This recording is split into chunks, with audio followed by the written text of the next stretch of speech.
Hello and welcome to all of you. आप सभी लोगों का स्वागत है। CMA final corporate financial reporting का एक चैप्टर है वैल्यूएशन का चैप्टर, जिसके अंदर valuation of share including valuation of goodwill, valuation share के सब पार्ट में वैल्यूएशन ऑफ गुडविल आती है। और यही दोनों सबसे ज्यादा इंपॉर्टेंट है, शेयर के मेथड्स और गुडविल का वैल्यूएशन। तो वो अपन लोग चर्चा करके चलेंगे, valuation of business and all. तो मेरा नाम है सीए आकाश मल्होत्रा। तो चलो आओ अपनी इस चर्चा को शुरू करते हैं, कंसेप्ट के साथ, क्वेश्चंस के साथ इस चर्चा को आगे बढ़ाएंगे। तो वैल्यूएशन ऑफ शेयर, तो देखो दोस्त, मोटी मोटी आपके पास तीन अप्रोचेस आपको दी रखी है। पहली है इनकम अप्रोच, मैं शेयर ले लेता हूँ एक बार। Income approach. दूसरी है नेट एसेट अप्रोच। ये जो नेट एसेट अप्रोच है, इसी के अंदर आपकी गुडविल की वैल्यूएशन भी आ जाती है, क्योंकि नेट एसेट निकालते वक्त आपको गुडविल चाहिए होती है, क्योंकि आप फेयर वैल्यू पे निकालते हो तो गुडविल की आपको वैल्यूएशन करनी होती है। और एक आती है मार्केट अप्रोच। ये तो मार्केट अप्रोच तो बहुत ही ज्यादा आसान है। इंपॉर्टेंट क्या है, ये इनकम और नेट एसेट। इनकम अप्रोच के अंदर कौन कौन से मेथड्स आते हैं? पहला आता है डिस्काउंटेड कैश फ्लो, फिर आता है डिविडेंड डिस्काउंट, एक आता है मेंटेनेबल प्रॉफिट, एक आता है यील्ड और एक आता है फेयर वैल्यू। इंपॉर्टेंट क्या क्या है? एक ये डिस्काउंटेड कैश फ्लो इंपॉर्टेंट है, और एक ये मेंटेनेबल प्रॉफिट और यील्ड इंपॉर्टेंट है। मेंटेनेबल प्रॉफिट भी रहने दे तो यील्ड ज्यादा इंपॉर्टेंट है, और ये डिस्काउंटेड कैश फ्लो आपके ये तो इंपॉर्टेंट है अगर मैं इनकम अप्रोच की बात करूँ। इनकम अप्रोच के अंदर पहला आ गया डिस्काउंटेड कैश फ्लो। नाम से ही पता चल रहा है कि जो फ्यूचर के कैश फ्लोज हैं आपको उसको क्या करके लेकर आना है, डिस्काउंट करके लेकर आना है। तो इसके अंदर तीन टर्म्स यूज रखी हैं। पहले है टोटल कैश फ्लो, फिर दूसरी है free cash flow to the firm, और free cash flow to the equity. जगह नहीं थी तो इसलिए हमने दो अलग अलग चार्ट बना रखे हैं, नहीं तो ये तीनों ही बनते कि कौन कौन से कैश फ्लोज में आपके बनते टोटल, एक बनते फ्री कैश फ्लो फर्म को लेके, और एक बनता फ्री कैश फ्लो। ये तीन बनने थे। तो आओ जरा टोटल कैश फ्लो का मतलब समझो। टोटल कैश फ्लो कहते हैं कि आपको क्या लेना है, नो पैट। नो पैट बोले तो ईबीआईटी में से टैक्स माइनस कर दो, ताकि आपको ये क्या पता चल जाए, आपको ये पता चल जाए कि भाई साहब अगर आप अर्निंग करते, लेट से आपने ये इनकम स्टेटमेंट बना रखी है, ये आपका रेवेन्यू आ रहा है और ये आपका एक्सपेंस, तो कौन से एक्सपेंस आ रहे हैं, ऑपरेटिंग एक्सपेंस, तो आपका क्या आ जाता है निकल के, earning before interest and tax. मतलब क्या है, धंधे से कमाया हुआ प्रॉफिट। टोटल कैश फ्लो का मतलब है आप किसके लिए कैश फ्लो निकाल रहे हो, आप इक्विटी के लिए भी निकाल रहे हो और आप डेट के लिए भी निकाल रहे हो, मतलब पूरे बिजनेस के लिए आप कैश फ्लो निकाल रहे हो। तो इसलिए हम यहाँ पे इंटरेस्ट माइनस नहीं करते, क्योंकि हम डेट के लिए भी कैश फ्लो निकाल रहे हो। तो हमने कहा जो हमने धंधे से प्रॉफिट कमाया, अगर उसी पे टैक्स दे देते तो हमें कितना प्रॉफिट बचता आफ्टर टैक्स, वो हमारा हो गया net operating profit after tax, operating profit after tax. फिर कुछ खर्चे जो आपने माइनस करे होंगे टैक्स को करने के लिए, बट उनसे एक्चुअली में कैश गया नहीं है, तो वो आपने एड बैक कर दिए, जैसे कि डेप्रीसिएशन और अमोर्टाइजेशन। फिर उसके बाद आपने इंक्रीज इन वर्किंग कैपिटल को माइनस कर देना है और डिक्रीज इन वर्किंग कैपिटल को ऐड कर देना। फिर आता है free cash flow. Free cash flow क्या होते हैं? फ्री कैश फ्लो एक होते हैं फर्म के लिए और एक होते हैं इक्विटी के लिए। फ्री कैश फ्लो का मतलब क्या है कि आपने बिजनेस करा, आपने बिजनेस करके लेट से 100 करोड़ रुपीज का कैश जो है बनाया एक साल के अंदर। अब आपने इस 100 करोड़ में से 20 करोड़ रुपए इस्तेमाल कर लिए, बिजनेस के अंदर ही यूज कर लिए, तो 80 करोड़ रुपीज आपके फ्री कैश फ्लो हैं फर्म को लेके। 80 करोड़ रुपीज आपकी फ्री कैश फ्लो हैं किसको, फर्म को लेके। तो टोटल कैश फ्लो जो आपने कमाए माइनस कैपेक्स, वो आपके क्या बन जाते हैं, फ्री कैश फ्लोज बन जाते हैं। इक्विटी के लिए अगर आप बात करते हो तो फर्म के जो टोटल कैश फ्लोज हैं, क्योंकि आप यहाँ पे इक्विटी की बात कर रहे हो, तो आपने जिस डेट को जो भी कैश पे कर दिया वो निकाल दो। तो आपने डेट को कैश पे कर दिया, इंटरेस्ट पे कर दिया, उसको नेट ऑफ टैक्स वो आपने निकाल दिया। फिर जब आप डेट रेस करते हो ना, तो वो डेट आपके लिए रीपेबल तो होता है, बट वो पैसा यूज कौन करता है, वो पैसा बिजनेस यूज करता है, और अल्टीमेट को बेनिफिट होता है। डेट को तो बस आप उनकी रिटर्न इंटरेस्ट दे देते हो। तो जो भी आपने बोरिंग रेस करी वो इक्विटी की, और जो भी आपने बोरिंग रीपे कर दी, क्योंकि वो कैश आपका चला गया होगा, क्योंकि अल्टीमेटली जो कैश आपने रेस करा वो यूज किस में होगा, वो यूज बिजनेस में होगा, और बिजनेस से वो किसके काम आएगा, इक्विटी के ही काम आएगा। तो देयरफॉर बोरिंग रेस आपने ऐड कर देनी है और बोरिंग रीपेड आपने लेस कर देनी है। तो ये आपका आ जाएगा क्या, क्या अमाउंट निकल के आ जाएगा, फ्री कैश फ्लो का। मैं एक बार यहाँ तक की चर्चा को रिवाइज कर देता हूँ। तो सबसे पहले हमने क्या बात करी, हमने बात करी साहब टोटल कैश फ्लो। हमने बात करी टोटल कैश फ्लो की। तो टोटल कैश फ्लो में, या ऐसे कर देते हैं, हमने बात करी कैश फ्लो की, तो कैश फ्लो में एक तो आता है आपका टोटल कैश फ्लो।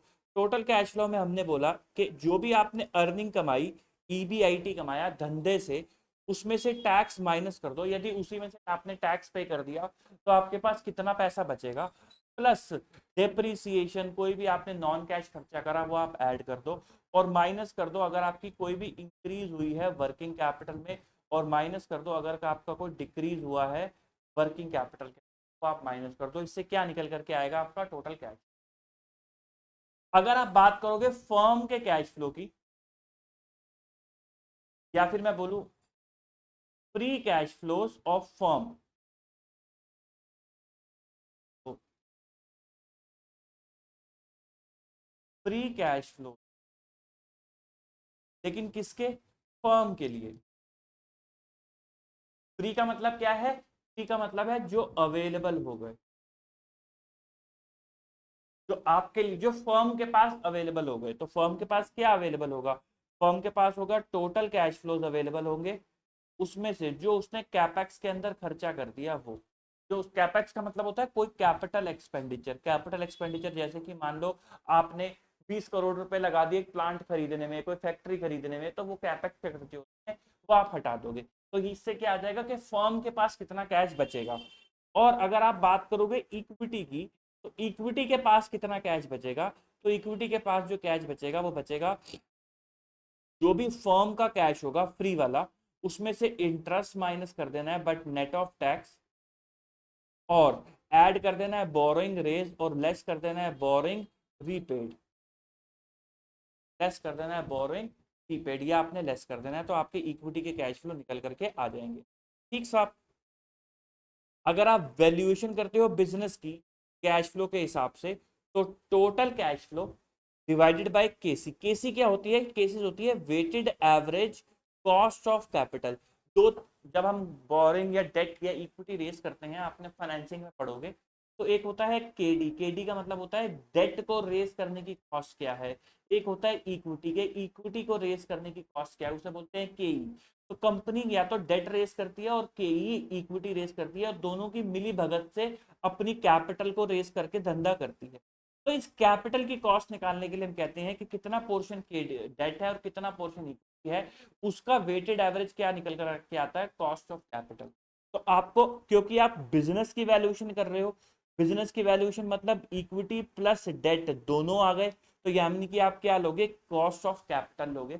और अगर इसके अंदर उसने फ्यूचर में ग्रोथ दे रखी है, तो आपको केसी माइनस जी करके लेना पड़ता है। ये जीवन पर्यंत याद रखो, इसका लॉजिक होता है, बट अभी हम नहीं समझाएंगे, डिस्कस नहीं करेंगे, क्योंकि वीडियो बहुत लंबी हो जाएगी। कि भाई साहब अगर ग्रोथ वाले परपेचुअल कैश फ्लोज हैं, तो आपको रेट माइनस ग्रोथ करना होता है। तो total cash flow divided by cost of capital, या फिर ग्रोथ है तो cost of capital minus G, plus terminal value. Terminal value की चर्चा अभी करेंगे। अगर आप फर्म के कैश, फर्म के हिसाब से वैल्यूएशन निकालोगे, ये भी तो बिजनेस की ही निकल रही है, ये भी तो बिजनेस ही है, बस आप फ्री कैश फ्लोज यूज कर रहे हो, टोटल की बजाय आप फ्री कैश फ्लोज यूज कर रहे हो। तो यहाँ पे भी क्या आएगा, केसी आएगा, और ऊपर क्या वैल्यू आ जाएगी, cash flow to the firm आ जाएंगे, प्लस टर्मिनल वैल्यू। अगर आप इक्विटी की बात कर रहे हो, तो कैश फ्लोज किसके आ जाएंगे, फ्री कैश फ्लो के आ जाएंगे, लेकिन यहाँ पे अब क्या आ जाएगा, कॉस्ट ऑफ इक्विटी आ जाएगा, क्योंकि आप खाली इक्विटी की बात कर रहे हो, और कॉस्ट ऑफ इक्विटी माइनस जी आ जाएगा। इस तरीके से आप अपनी वैल्यू को निकालते हैं। अगर हम पर शेयर की बात करें, तो जो आपकी बिजनेस की वैल्यू आ रही है, ये किसी भी तरीके से हो सकती है, ये टोटल बेसिस पे भी हो सकती है, और ये free cash flows to the firm भी हो सकती है, किसी भी बेसिस पे हो सकती है।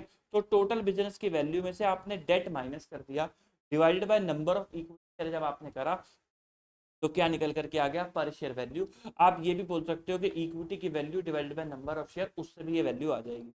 टर्मिनल वैल्यू की बात करें, तो टर्मिनल वैल्यू क्या होती है, तो जब आप कैश फ्लोज प्रोजेक्ट करते हो ना, तो आप एक लिमिटेड पीरियड के लिए करते हो, फिर यहाँ से जैसे आपने बोला 5 साल के बाद आपने बोला कि अब यही कैश फ्लो फ्यूचर तक कंटिन्यू करेंगे, तो आप यहाँ पर टर्मिनल वैल्यू निकालते हो। टर्मिनल वैल्यू कैसे निकालते हो, कि जिस भी पीरियड से आपने परपेचुटी देखी है, उसके cash flow divided by cost of capital, और कॉस्ट ऑफ कैपिटल माइनस जी, अगर ग्रोथ रेट गिवन है।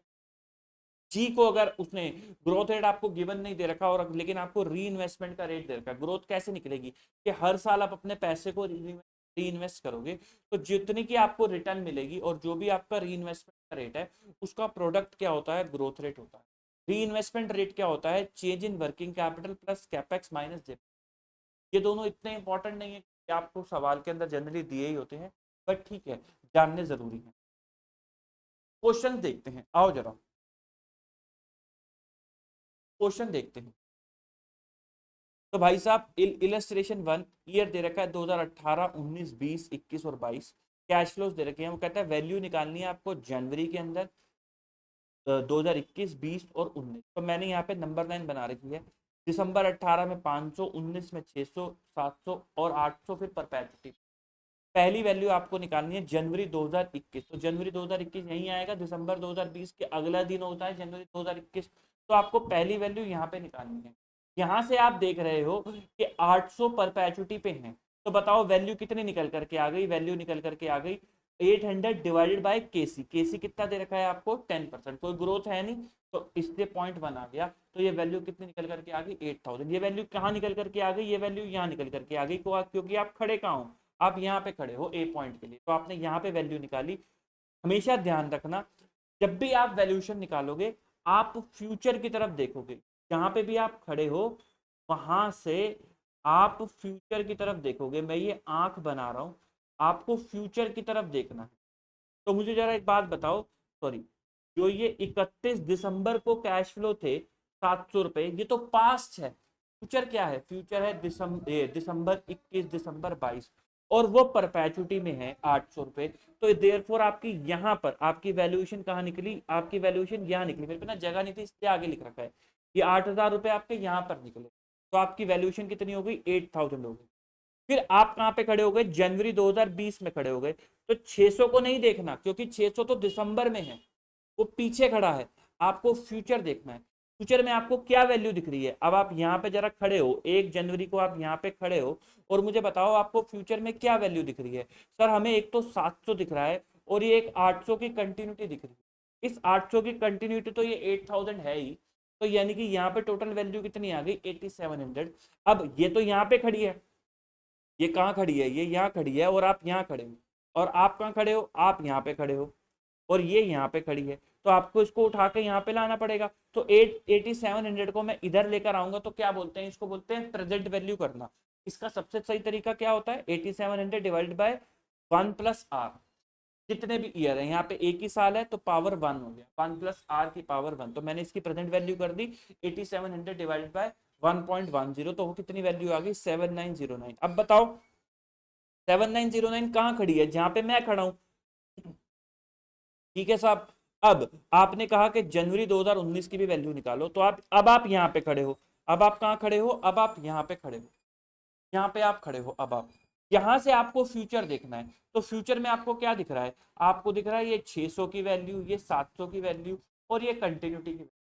या तो आप इस कंटिन्यूटी को भी यहाँ लेकर आओ, और इस 700 को भी यहाँ लेकर आओ, और इस 600 को भी यहाँ लेकर आओ, या फिर आपने 8700 की वैल्यू यहाँ निकाल ही रखी है।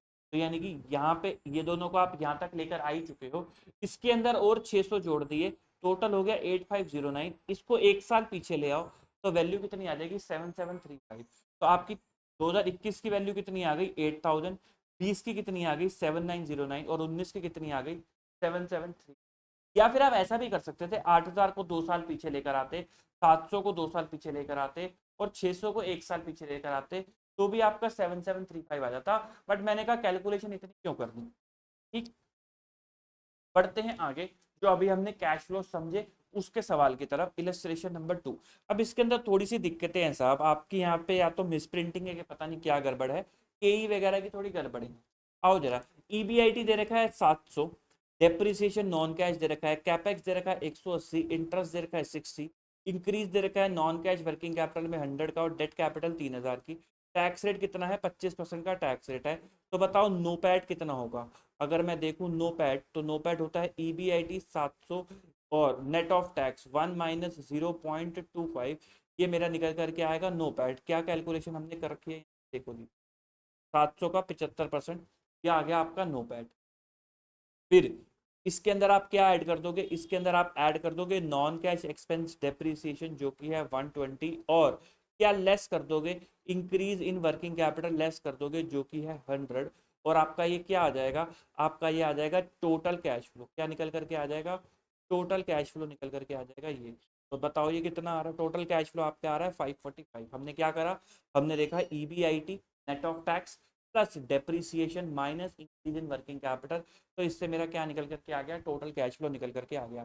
फिर हमें क्या निकालना होता है, cash flow for the firm, तो यानी कि फर्म के लिए क्या कैश फ्लो है, तो टोटल में से आप कितना रख लोगे, हम कैपेक्स में लगा देंगे कितना 180, तो बैलेंस फर्म के लिए बच जाएगा 300।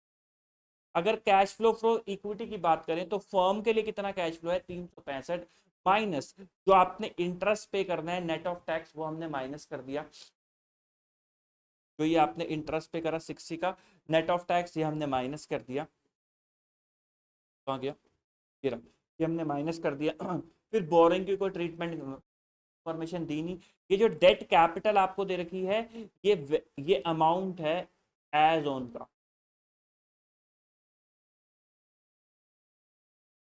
तो ये मैंने जीरो कर दिया, तो मेरी कैश फ्लो फॉर इक्विटी कितनी आ गई 320।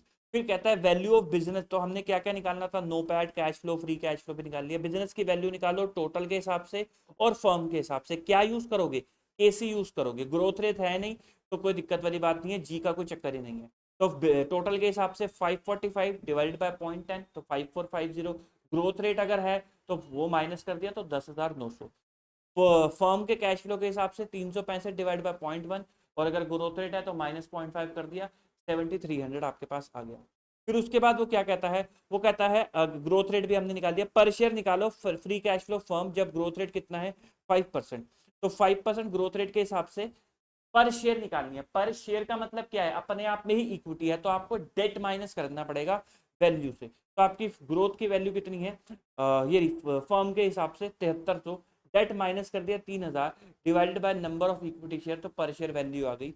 इक्विटी के हिसाब से भी निकाल सकते हो, 320 आपकी आ गई की वैल्यू, और क्या कहते हैं वीई, पहले वीई निकाला तो वो आ गया 6400, और 6400 divided by number of share तो वो आ गया 128 पर शेयर की वैल्यू।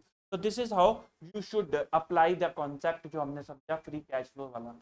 कोई मुश्किल नहीं है, अगर आप थॉट प्रोसेस मेंटेन करके रखो तो आपको कोई दिक्कत नहीं आएगी। आपको बस सिंपल सा क्या सोचना है, आपको ये सोचना है यार भाई मेरी फर्म ने कैश फ्लो कितने कमाने वाली, वो कैसे निकालोगे, धंधे में कितने, फर्म का मतलब क्या है डेट प्लस इक्विटी, बिजनेस का मतलब क्या है डेट भी और इक्विटी दोनों शामिल है। अब आपको उन दोनों को ही शेयर होल्डर मान के पॉइंट काम करना है। तो पहले सोचा कि फर्म मेरी कैश फ्लो कितना बनाएगी, तो कैश फ्लो कैसे पता चलेगा, उसने धंधे में कितना प्रॉफिट कमाया, वो क्या है EBIT। अगर डेट ही इक्विटी शेयर होल्डर है तो इंटरेस्ट तो नहीं देना होगा किसी को, तो इसी पे टैक्स दे देंगे, तो उस पर हमने टैक्स माइनस कर दिया, तो मेरा क्या आ गया नो पैट निकल करके। फिर कुछ कैश निकालना है तो नॉन कैश खर्चे ऐड करें और increase in working capital less करें। उसका increase in working capital less करने का भी एक लॉजिक होता है, बट हम इतना ज्यादा नहीं जा रहे। तो इसका आपके क्या निकल करके आ गया कि आपके बिजनेस ने टोटल कैश फ्लो कितना कमाया, अब फ्री कैश फ्लो कितना कमाया बिजनेस ने, तो इस कैश को ही आप री इन्वेस्ट करते हो बिजनेस। भाई हम लोग क्या करते हैं, बिजनेस करते हैं, 20 लाख रुपए बिजनेस लगाते हैं, प्रॉफिट कमाते हैं, फिर और माल खरीदते हैं, यानी कि हम री इन्वेस्टमेंट करते हैं, और प्लांट खरीदते हैं ताकि फर्म बढ़े, कैपिटल लगाए बिना ही, तो हो सकता है एडिशनल कैपिटल इंट्रोड्यूस करें, but some of the portion as a profit as use as a capital. तो जो मैंने कैश फ्लो कमाया मैं उसे री इन्वेस्ट करूंगा इन कैपेक्स, तो वो मैंने हटा दिया, तो वो हटाने के बाद मेरे पे क्या बच जाएगा, फ्री कैश फ्लो, कि ये मेरे पास अवेलेबल रहेगा, उसी से आपकी वैल्यूएशन। ये किसके कैश फ्लो है, फर्म के कैश फ्लो है, क्योंकि उसके अंदर डेट और इक्विटी दोनों है। अगर कोई पूछे इक्विटी के क्या होंगे तो इसमें से डेट माइनस कर दो, डेट के लिए क्या दोगे, डेट को इंटरेस्ट पे कर दोगे वो माइनस कर दिया, डेट को बोरिंग भी रीपे कर दोगे वो भी माइनस कर दिया। लेकिन जो बोरिंग लेकर आओगे वो डेट से लेकर आओगे, लेकिन वो डेट की नहीं होगी, वो अल्टीमेटली बिजनेस में यूज होगी, इक्विटी के लिए ही बचेगी, क्योंकि आप उसके बदले ब्याज दे रहे हो, तो इसलिए बोरिंग रेज आप ऐड कर दो।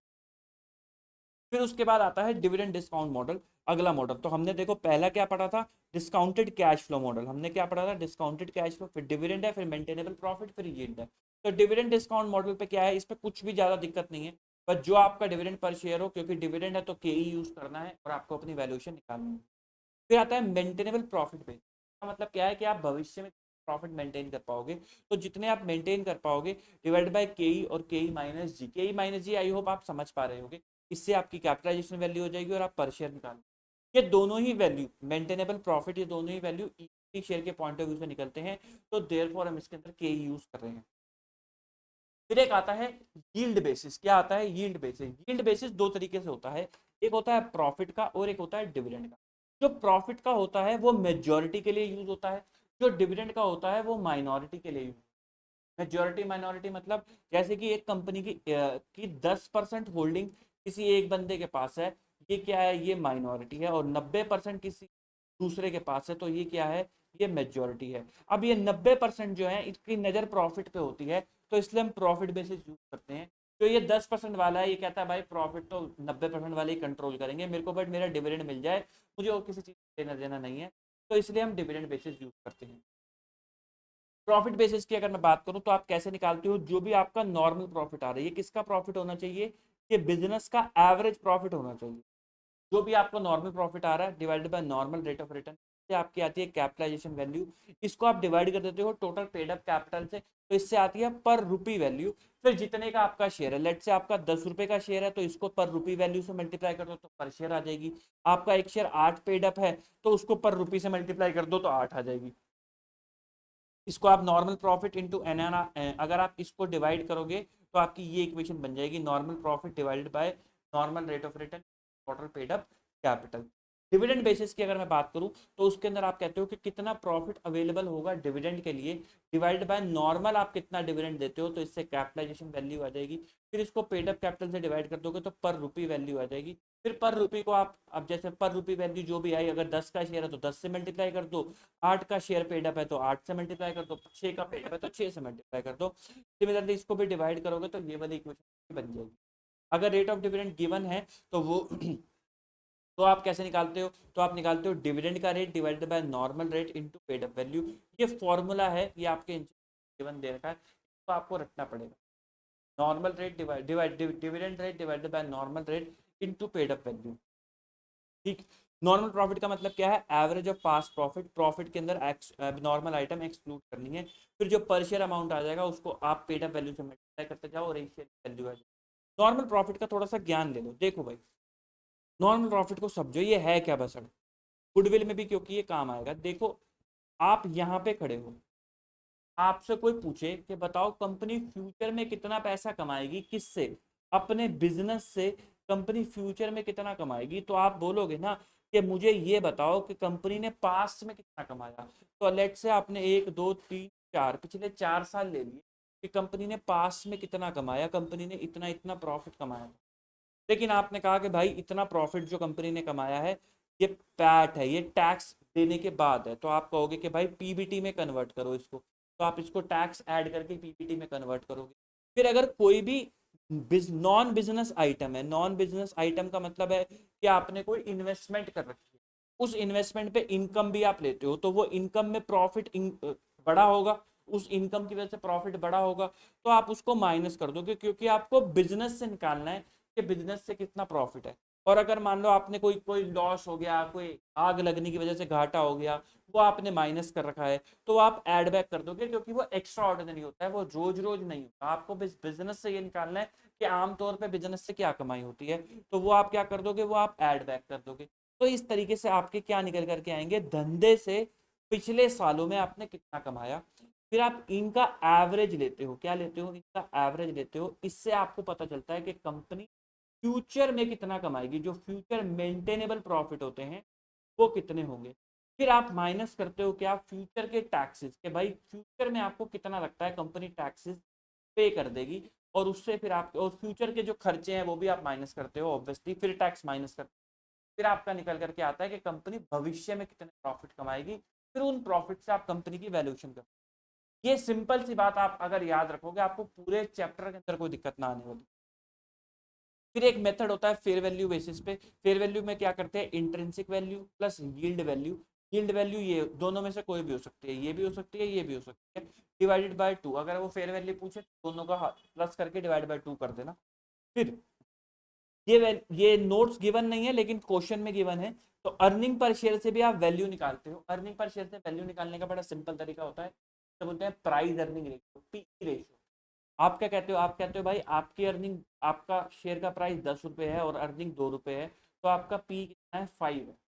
बगल वाले का 12 है और उसका अर्निंग कितना है, 2 है, और उसका पी कितना है, 6 है। तो इसका मतलब है आपके कंपनी अंडर वैल्यू है अगर आप सेम इंडस्ट्री पर हो।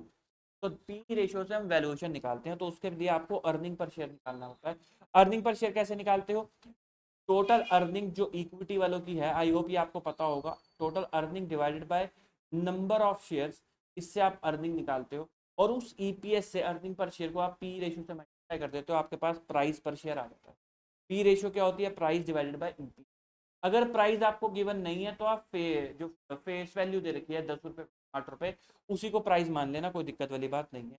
इंट्रिंसिक वैल्यू का मतलब क्या होता है, fair value of all asset minus fair value of all liability minus preferential capital divided by number of equity. ये मतलब होता है इंट्रिंसिक वैल्यू का। आओ जरा इलस्ट्रेशन नंबर 3 की तरफ आगे बढ़ते हैं। इलस्ट्रेशन नंबर 3, तो आपको बैलेंस शीट दे रखी है और आपने आपको बोला है कि एक तो क्या निकालो, एक तो निकालो intrinsic value on the basis of book value of asset and liability including goodwill, और value per share on the basis of dividend yield. Normal rate of dividend कितना है कंसर्न इंडस्ट्री में, 15% है, और आपने कितना पे करा है, 20 करा। तो मैंने आपको बोला था भाई अगर रेट गिवन हो तो आप क्या करना, 15 डिवाइडेड बाय 20, आपका फैक्टर निकल के आ जाएगा। मैं जरा कैलकुलेटर ले लूँ अपना। हाँ sir, calculator. 15 divided by 20, sorry, ओहो, मैं क्या कर रहा हूँ, actual dividend rate divided by normal होता है, मैंने उल्टा फॉर्मूला कर दिया। 20 डिवाइडेड बाय 15, 1.3, 1.3 आपका आ गया इसके लिए, डिविडेंड यील्ड के लिए। और वैल्यू पर शेयर आपको ईपीएस के बेसिस पे भी निकालनी है। फॉर द ईयर एंडेड कहता है कंपनी ने अर्न करे हैं इतने रुपए प्रॉफिट आफ्टर टैक्स, और जो कि नॉर्मल है, और ईपीएस दूसरी कंपनियों का कितना है। अब ये फुली पेड शेयर दे रखा है 10 रुपीज, तो ये आप प्राइस मान लो, क्योंकि उसने आपको प्राइस दिया ही नहीं है। और ईपीएस कितना है, 2। तो यानी कि इंडस्ट्री का पी रेशियो क्या चल रहा है, 10/2 इज इक्वल 5। तो 5 चल रहा है पी रेशियो इंडस्ट्री का। ठीक है साहब। और इंट्रिंसिक वैल्यू आपको निकालनी है बुक वैल्यू के बेसिस पे, book value of asset and liability. तो हमने सबसे पहले ले ली टोटल एसेट, क्योंकि यही बुक वैल्यू पे ही निकालनी है, माइनस कर दी लाइबिलिटी। लाइबिलिटी क्या है, 4500, 1242 और 960। तो माइनस कर दी लाइबिलिटी 6702। अच्छा, अब इसके अंदर नोशनल कॉल भी है, यानी कि 10 रुपए ईच और 8 पेड अप। तो 2 रुपए आपने मंगवाने हैं, तो आप एक काम करो, आप क्या करो, दो मान लो कि 2 रुपए आ गए, तो यहाँ पे क्या हो जाएगा, यहाँ पे आप ऐड कर दो, सॉरी, यहाँ पे आप ऐड कर दो 9 दूनी 18, प्लस कर दो 180 यहाँ पर, और कैश के अंदर यहाँ पे दिखा दो 180। ये तो फुली पेड है, ये भी फुली पेड है, तो ये यहाँ पे ऐड कर दो 180। तो आपकी टोटल एसेट कितनी हो गई, टोटल एसेट होगी 15,429 प्लस 180, तो ये होगी 15,609। और लाइबिलिटी कितनी हो गई, लाइबिलिटी हो गई ये तीनों 4500 प्लस 1242 प्लस 960 6702, ये आपकी लाइबिलिटी होगी। तो 15609, इन दोनों का टोटल कितना आ रहा है, इस दोनों का टोटल आ रहा है 15609 माइनस 6702, ये आपकी आ गई net asset value 8907 divide by share कर दी, तो ये क्या आ गई, इंट्रिंसिक वैल्यू। प्रेफरेंस शेयर है ही नहीं, तो इसलिए प्रेफरेंस शेयर माइनस नहीं, तो ये क्या आ गई। अच्छा, यहाँ पे मैंने किससे डिवाइड करा, 3450 से। 3450 क्या है, इनका टोटल 1800 प्लस 720 प्लस 180 प्लस 750, 3450 इस कैपिटल का टोटल है। मैं यहाँ करेक्ट कर देता हूँ, यहाँ पे आएगा टोटल पेड अप कैपिटल,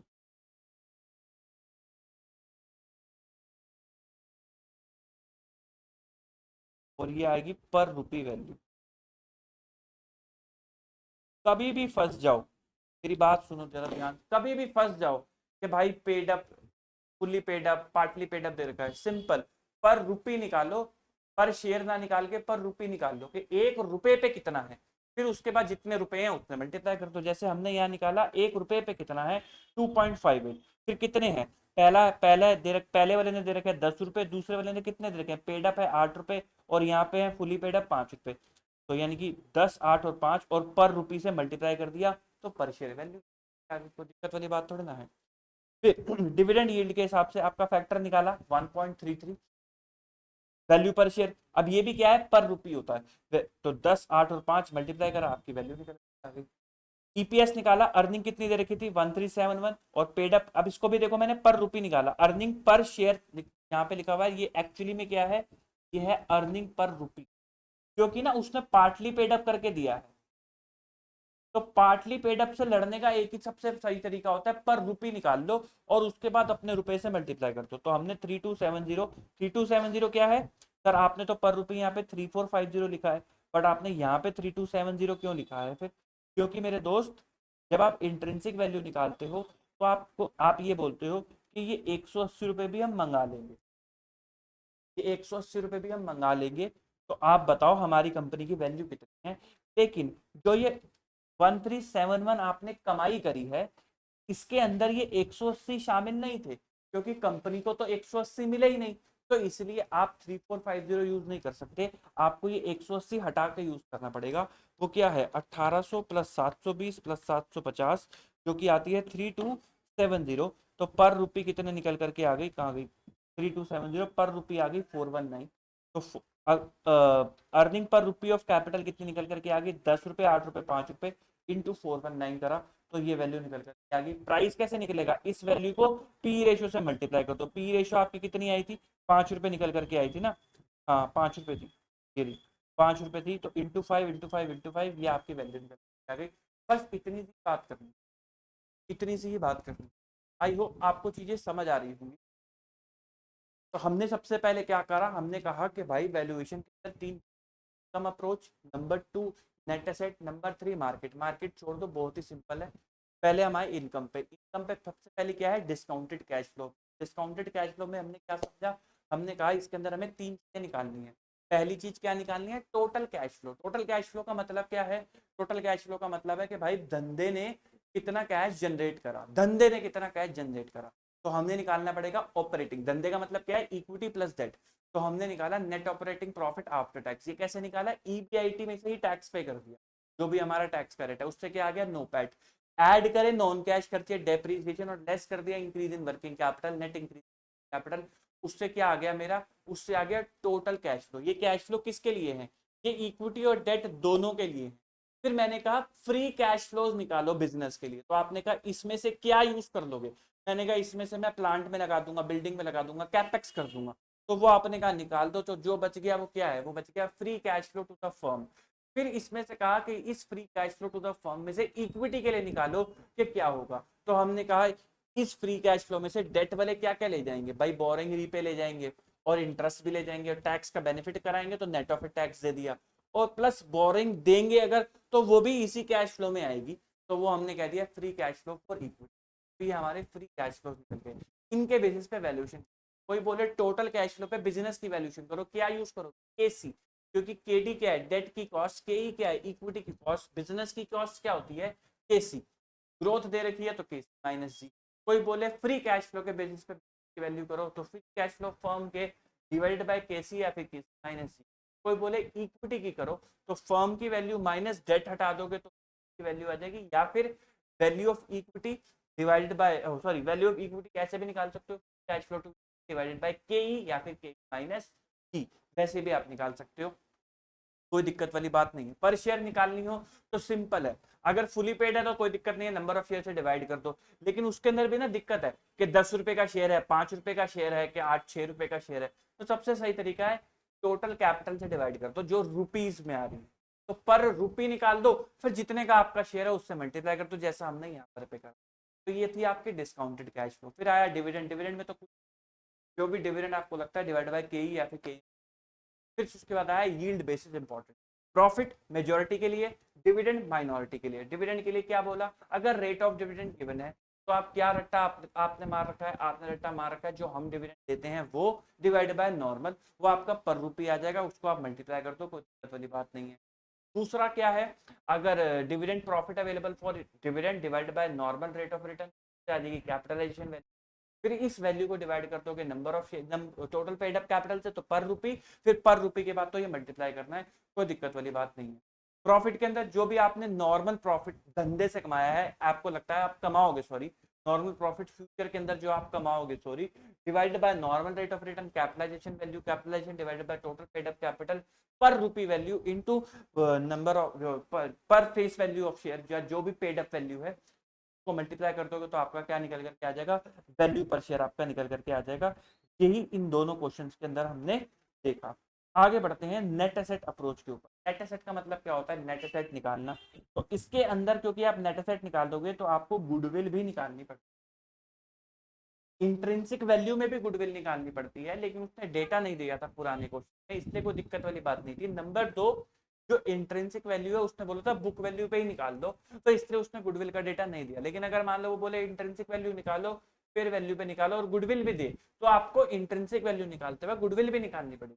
तो गुडविल निकालने के क्या तरीके हैं, उस पर आपको जोड़ देना पड़ेगा। नेट एसेट का मतलब तो कुछ भी नहीं है, total asset minus total liability including preference share capital. तो आपके पास नेट एसेट आ जाती है इक्विटी के लिए, इसको आप डिवाइड कर देते हो नंबर ऑफ शेयर या फिर पेड अप कैपिटल से, और फिर मल्टीप्लाई कर देते हो तो आपकी वैल्यू पर शेयर आ जाती है। यहाँ मैंने डायरेक्ट लिख रखा है, बट हम ऑलरेडी डिस्कस कर चुके हैं।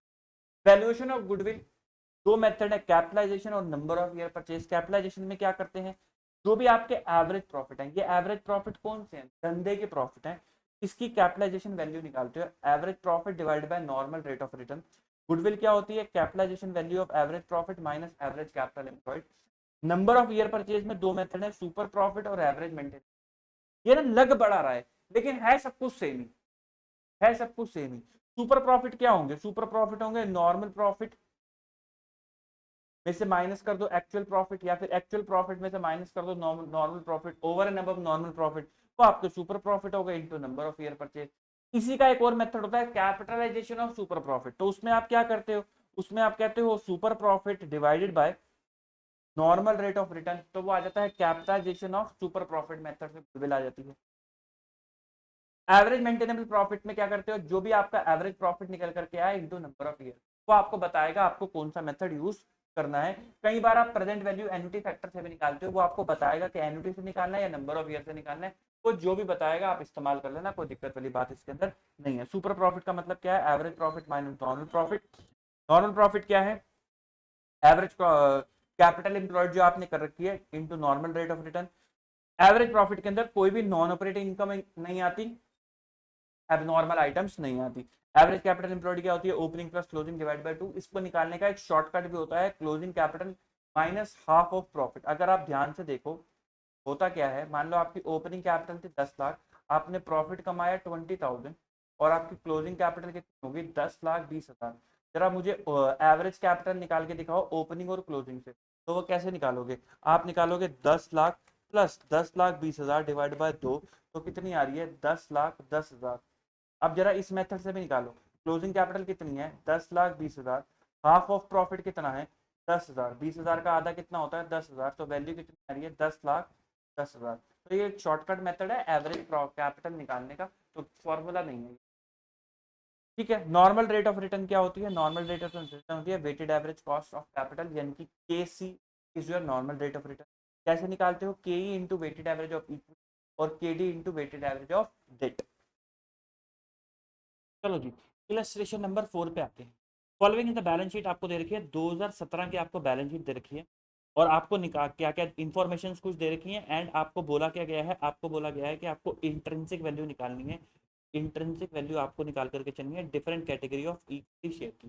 तो इंट्रिंसिक वैल्यू निकालने के लिए आपको गुडविल की भी जरूरत पड़ेगी, तो इसलिए आप उसने आपको गुडविल की भी इन्फॉर्मेशन दे दी है। फॉर दिस पर्पज गुडविल की आपको वैल्यू को लेनी है 3 year purchase of super profit, और आपको डेप्रिसिएशन लेना है प्लांट एंड मशीनरी। और ये पूरा क्वेश्चन है, आप क्वेश्चन पढ़ के टाइम वेस्ट। मुद्दे की बात क्या है कि आपको नेट एसेट निकालनी है, तो जब आप एसेट निकालोगे तो आपको उसके अंदर गुडविल भी डालनी पड़ेगी। तो ठीक, आओ जरा सीधा आओ वर्किंग नोट, तो आप निकालते हो गुडविल, या इधर करा दें, हमने यहाँ पे थोड़ा ढंग से कर रखा है, कहाँ से कर लेते हैं। तो मैंने क्या करा, मैंने कहा चलो आओ इंट्रिंसिक वैल्यू निकाले। इंट्रिंसिक वैल्यू के लिए क्या लेनी होती है, टोटल एसेट। तो मैंने लिखा गुडविल, यहाँ पे मैंने टेप लगा रखी है, गुडविल के आगे मैंने क्या लिखा, मैंने डैश ब्लैंक छोड़ दिया क्योंकि वो मुझे निकालनी है। फिर मैंने देखा plant and machinery, plant and machinery की मेरे को एडजस्टमेंट गिवन है। एडजस्टमेंट क्या गिवन है कि 50,000 रुपये की मशीनरी है जिसको हमने गलती से रेवेन्यू में चार्ज कर दिया, और उस पर डेप्रिसिएशन कितना है, डेप्रिसिएशन है उस पर 10% ऑफ रिड्यूसिंग सिस्टम का डेप्रिसिएशन। तो मैंने कहा यदि 50,000 की मशीनरी है तो 2015 का डेप्रिसिएशन इतना, 2016 का डेप्रिसिएशन इतना और 2017 का डेप्रिसिएशन और डेप्रिसिएशन माइनस करके प्लांट एंड मशीनरी वैल्यू आई 36,450, वो 8 लाख में जोड़ दी तो मेरी प्लांट एंड मशीनरी की वैल्यू कितनी आ गई 8,36,400। फिर उसके बाद उसने कहा land and building, land and building पे कोई एडजस्टमेंट नहीं है, बस एक एप्रिसिएशन है 5% का, ये वाला 5% का एप्रिसिएशन वो हमने एक साथ ले लिया। हमने लिखा लैंड एंड बिल्डिंग 10 लाख और यहाँ पे लिख दिया एप्रिसिएशन 50,000 रुपये। फिर उसके बाद उसने कहा अगली एसेट पे आते हैं। अगली एसेट है फर्नीचर पिक्चर 1 लाख रुपए की। अब फर्नीचर पिक्चर के लिए वो कहता है कि some old furniture book value 10,000 dispose of कर दिया 6,000 रुपए का। आपको लॉस कितने का हो गया, आपको इसके अंदर लॉस हो गया कितने का 4,000 रुपीज का आपको लॉस हो गया।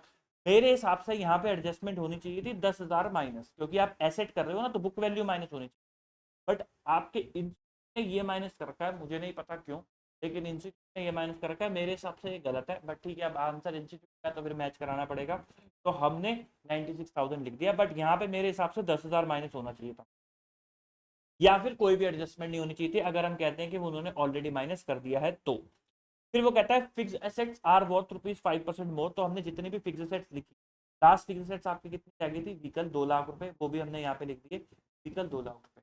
फिर ये जितनी भी एसेट है प्लांट एंड मशीनरी 8,36,000, इसका 5% बढ़ा दिया, लैंड एंड बिल्डिंग का बढ़ा दिया, फर्नीचर 96 5% बढ़ा दिया, व्हीकल 2 लाख रुपए 5% बढ़ा दिया। ये टोटल कितने का बढ़ाया 1,06,622। उसने आपको क्या बोला है, उसने आपको बोला है कि depreciation on appreciated value of fixed asset except machinery is not to be considered. जब आप गुडविल निकालोगे, तो जब आप एवरेज प्रॉफिट निकालोगे तो सिर्फ आपको मशीनरी का ही एडिशनल डेप्रिसिएशन लेना है और किसी एसेट का फ्यूचर डेप्रिसिएशन नहीं लेना। कहता है इन्वेस्टमेंट में से जो 20% है वो ट्रेडिंग इन्वेस्टमेंट है। बैलेंस कितने बच गई, बैलेंस बच गई 80%, वो नॉन ट्रेडिंग है। जितनी भी नॉन ट्रेड इन्वेस्टमेंट है वो उस पे उसकी वैल्यू कितनी है 20% बिलो कॉस्ट। और ऑल ट्रेड इन्वेस्टमेंट जो है आपने कब खरीदी, ट्रेड इन्वेस्टमेंट खरीदी जनवरी 2017 में, 50% नॉन ट्रेड खरीदी 2015 में और बाकी खरीदी 2016 में, और सब पे 10% है। तो आओ जरा इन्वेस्टमेंट की बात करें। उसने कहा ट्रेडिंग इन्वेस्टमेंट कितनी है 80%, नॉन ट्रेडिंग कितनी है, सॉरी टोटल इन्वेस्टमेंट कितनी है आपकी, कंफ्यूज। टोटल इन्वेस्टमेंट 3 लाख की है। इस 3 लाख में से आपकी 20% ट्रेडिंग है। ओके, तो ट्रेडिंग कितनी है, ट्रेडिंग है आपकी 20% जो कि बनता है 60,000, और बैलेंस 80% क्या है आपका 2,40,000। बैलेंस 80% क्या है 2,40,000 आपका नॉन ट्रेडिंग। तो मैंने लिखा इन्वेस्टमेंट ट्रेडिंग कितनी है 60,000, नॉन ट्रेडिंग कितनी है 2,40,000। ट्रेडिंग के लिए उसने आपको क्या बोला है 20% बिलो इट्स कॉस्ट, यानी कि 80% वैल्यू रह गई। तो मैंने कहा इसकी वैल्यू 80% रह गई, तो ट्रेडिंग इन्वेस्टमेंट वैल्यू है 48,000। नॉन ट्रेडिंग इन्वेस्टमेंट की वैल्यू सेम है, तो वो कितनी है 2,40,000। टोटल इन्वेस्टमेंट वैल्यू आ गई 2,88,000। गुडविल अभी भी मैंने ब्लैंक छोड़ रखा है, मैंने कुछ भी नहीं लिखा, टेप लगा रखी है बट मैंने कुछ भी नहीं लिखा। स्टॉक कितना है, स्टॉक के लिए उसने आपको बोला है स्टॉक 2016 का ओवर वैल्यू था 10,000 से, लेकिन आप तो बात करो 2017 की, तो आप तो एज इट इज ले लोगे 2,10,000, या आपने एज इट इज ले लिया 2,10,000। डेटर्स के लिए उसने आपको बोला है 5,000 से कम कर देना 2017 में। डेटर्स के 1,95 के, तो हमने डेटर्स ले लिए 5,000 कम 1,90,000। प्रीपेड बाकी सब सेम है, प्रीपेड 40, 45 और 2 लाख। तो 40, 45 और 2 लाख। ध्यान रखना मैंने आपको क्या बोला था, आप क्या निकाल रहे हो, आप निकाल रहे हो इंट्रिंसिक वैल्यू। इंट्रिंसिक वैल्यू का मतलब क्या है कि भाई साहब कंपनी में अगर पूरा पैसा होता तो कंपनी की वैल्यू कितनी होती, अगर कंपनी डूबेगी। इंट्रिंसिक वैल्यू का मतलब है कि अगर कंपनी डूबेगी तो हम शेयर होल्डर से पैसे मंगा सकते हैं ना, तो उस बेसिस पे हम वैल्यू में इंट्रिंसिक वैल्यू में नोशनल कॉल ऐड करते हैं। जब आप गुडविल निकालोगे तो ये नोशनल कॉल ऐड नहीं करोगे, क्यों, क्योंकि तब तो आपको ये देखना पड़ेगा कि कंपनी में पैसे कितने लगाए हुए हैं, उसमें ये पैसे नहीं लगाए हुए। ये वाले पैसे जो हैं, ये वाले अगर ये 2 लाख, ये सिर्फ 2 लाख ही लगाए हुए हैं, ये वाले पैसे कंपनी में नहीं लगाए हुए। लेकिन फिर इंट्रिंसिक वैल्यू में क्यों लेते हैं, इंट्रिंसिक वैल्यू में इसलिए क्योंकि आप कहते हो कि अगर कंपनी बंद हो गई तो हम इन शेयर होल्डर से इतने रुपए मांग सकते हैं, 1,30,000 रुपए इनसे मांग सकते हैं। तो इसलिए आप क्या निकाल रहे हो, आप निकाल रहे हो इंट्रिंसिक वैल्यू। तो हमने कहा नोशनल कॉल भी ऐड कर दो। याद है मैंने आपको क्या बोला था, मैंने आपको बोला था ये जितनी भी अनपेड है ना इसको पेड कर दो। तो 2 रुपए के हिसाब से ये हो गया 1 लाख, और ये 1 रुपए के हिसाब से हो गया 30,000। तो cash and bank for intrinsic value आपका कितना हो गया प्लस 1,30,000। 3,30,000 आपका कैश इन बैंक हो गया for the purpose of intrinsic value. तो मैंने for the purpose of intrinsic value कितना, 1,30,000। अब क्योंकि मेरे पे गुडविल का नंबर नहीं है तो मैंने टोटल भी नहीं लिखा। लेस कर फिर ये एप्रिसिएशन अपना हो गया, टोटल एसेट आ गई, लेस कर दी लाइबिलिटी। लाइबिलिटीज का जो टोटल आ रहा है वो हमने ले लिया। लाइबिलिटीज में क्या क्या आएगा, 3,00,000, यहाँ से लेके यहाँ तक पूरी लाइबिलिटीज है, उसका टोटल कितना आया 12 लाख रुपए, वो मैंने माइनस कर दिया। तो मेरी टोटल नेट एसेट आ गई, मैंने ब्लैंक छोड़ दिया। डिवाइडेड बाय, क्योंकि भाई अलग अलग वैल्यू के शेयर हैं तो मैंने लिख दिया total of paid up capital. फिर जब ये नंबर आएगा तो फिर ये अमाउंट आएगा, तो मैंने इसको भी ब्लैंक छोड़ दिया। फिर मैं आगे बढ़ा, मैंने कहा आओ जरा गुडविल निकालें, क्योंकि ऊपर गुडविल नहीं लिखी। तो गुडविल निकालने के लिए हमें क्या चाहिए, उसने बोला है सुपर प्रॉफिट लेने हैं। तो average profit minus normal profit कितना आ जाएगा, super profit into number of year. Number of year उसने बोला 3, और आ जाएगी गुडविल। तो आओ जरा एवरेज कैपिटल एम्प्लॉयड निकालते हैं, जिससे आप नॉर्मल प्रॉफिट निकाल सको। तो हमने कहा टोटल कैपिटल, मैंने ना इसका टोटल करा एक्सक्लूडिंग गुडविल। अगर आप इसका टोटल करोगे 836 प्लस 10 प्लस 96 प्लस 2 प्लस 288 210 190 40 45, और इन सबका जब आप टोटल करोगे क्या हो गया, तो आपकी वैल्यू आ जाएगी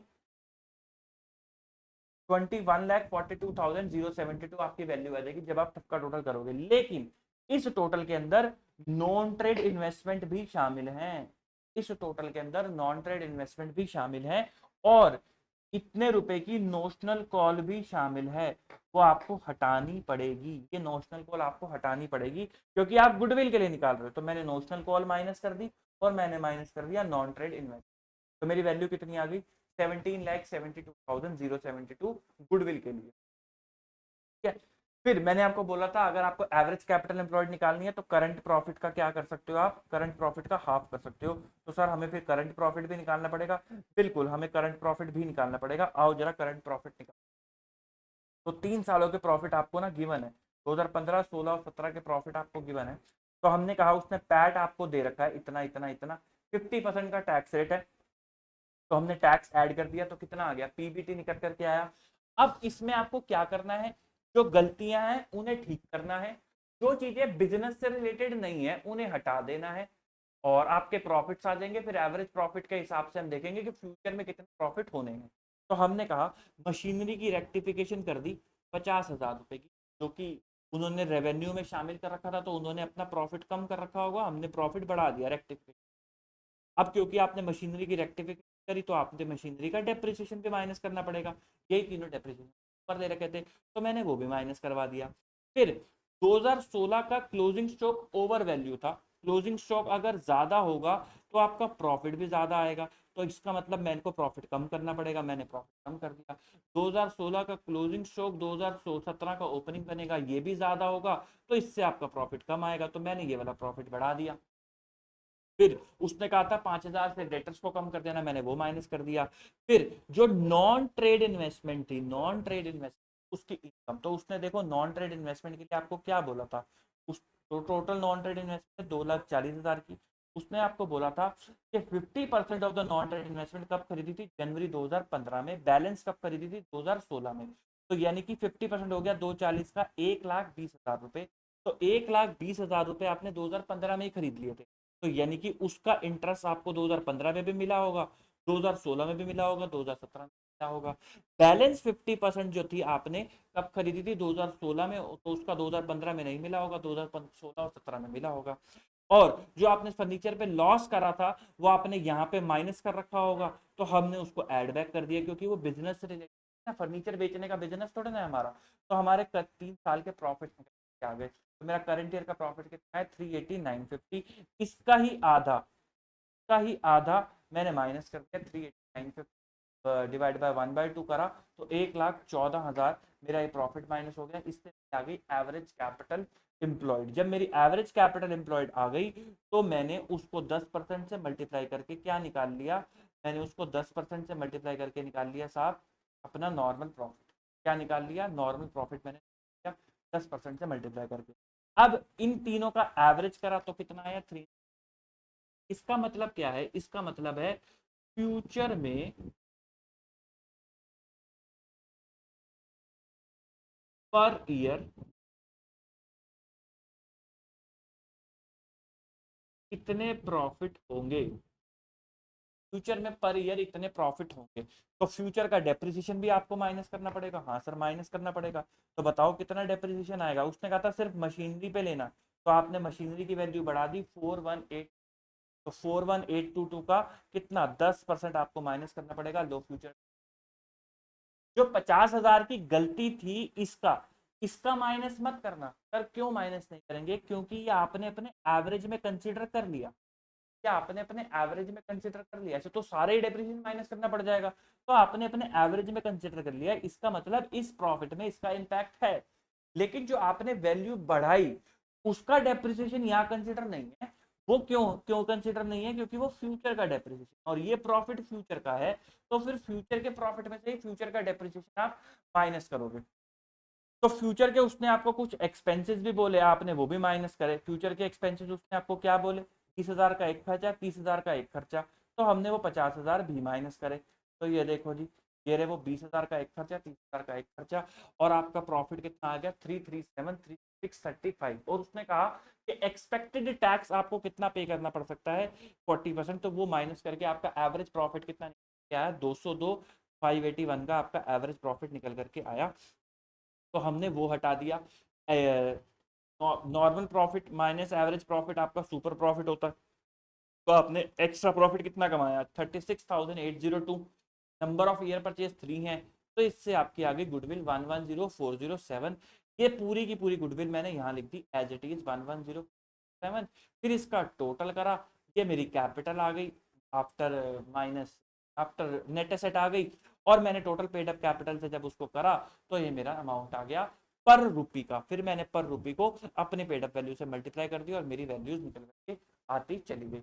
बस इतना ही काम इसके अंदर करना होता है और कुछ भी नहीं है। अगर आपको एक कंसेप्ट पता है तो आपको दिक्कत नहीं आएगी। अगर आपको ये पता है कि आप क्या कर रहे हो और आप क्यों कर रहे हो, तो आपको दिक्कत नहीं आएगी। बैलेंस शीट दे रखी है Z limited on 31 March 2021। Equity share capital दे रखी है, प्रेफरेंस शेयर कैपिटल रिजर्व। फिर उसके बाद वो कहता है इन्वेस्टमेंट की नॉमिनल वैल्यू है 5 लाख, मार्केट वैल्यू है 520। अब ये फिगर मुझे गलत लग रही है, एक्चुअली में ये फिगर होगी 4,80,000, क्योंकि आंसर में यही कंसिडर कर रखी है। फिर उसके बाद वो कहता है बिल्डिंग की ये वैल्यू है, एवरेज प्रॉफिट दिख रखा है कंपनी का 12 लाख रुपए एंड 12.50 प्रॉफिट ट्रांसफर करना है अपने जर्नल रिजर्व को। टैक्स का रेट है 50%। नॉर्मल डिविडेंड कितना देती है कंपनी 8%। वाइल फेयर वैल्यू, ये डिविडेंड का रेट नहीं है, fair value of the closing capital कितनी है 20%। तो उसने आपको बस ये बताया कि कंपनी कितना डिविडेंड देती है, आप उसने आपको ये नहीं बताया कि नॉर्मली इंडस्ट्री में डिविडेंड रेट नहीं दिया। गुडविल 3 ईयर परचेज है, आपको वैल्यू ऑफ इक्विटी शेयर निकालना है यूजिंग फेयर वैल्यू। तो वैल्यू के लिए आपको क्या चाहिए? Intrinsic value plus yield value divided by 2। Intrinsic value plus yield value divided by 2।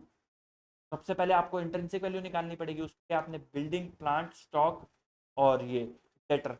तो देखो जी, बिल्डिंग 32, प्लांट 18, फिर 4.5 और डेटर। कैश का बैलेंस तो सेम ही आ जाएगा, कैश आ गया 1 लाख रुपए का आपका कैश। और ये आपने बिल्डिंग ले ली, प्लांट ले लिया, इन्वेस्टमेंट आते हैं स्टॉक ले लिया, डेटर ले लिया। इन्वेस्टमेंट स्टॉक कितनी है 6 लाख रुपए की। गुडविल अभी लोगे नहीं क्योंकि वैल्यू करोगे प्रीलिमिनरी एसेट ही नहीं हो तो लेना नहीं। तो इन्वेस्टमेंट की वैल्यू आपकी कितनी 4,80,000 रुपए की आपकी इन्वेस्टमेंट। कहाँ गया?